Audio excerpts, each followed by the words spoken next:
శరన్నవరాత్రుల్లో 4 రోజు అమ్మవారు లలితా త్రిపుర సుందరిగా దర్శనమిస్తుంది. త్రిపురాత్రయంలో 2వ శక్తి లలితా అమ్మవారు. దేవి ఉపాసకులకు ఈమె ముఖ్య ఉపాస్య దేవత. త్రిగుణాతీతమైన కామేశ్వర స్వరూపం ఈమె.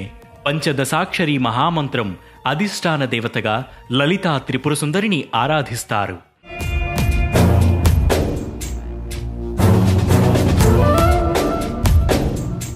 సకల లోకాతీతమైన కోమలత్వం కలిగిన మహామూర్తి ఈమె.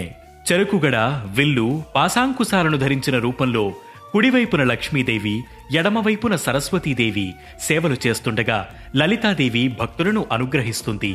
దారిద్ర్య దుఃఖాలను తొలగించి సకల ఐశ్వర్య అభీష్టాలను సిద్ధింపజేస్తుంది. లలితా త్రిపుర సుందరీదేవి విద్యాస్వరూపిణి, సృష్టి స్థితి సంహార రూపిణి.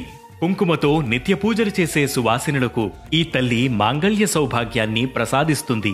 ఓం ఐం హ్రీం శ్రీం శ్రీమాత్రే నమః అనే మంత్రాన్ని 108 సార్లు జపించాలి. మాంగళ్య భాగ్యం కోరుతూ సుహాసినులకు పూజ చేయాలి. అప్పాలు, పులిహోర నైవేద్యం పెట్టాలి.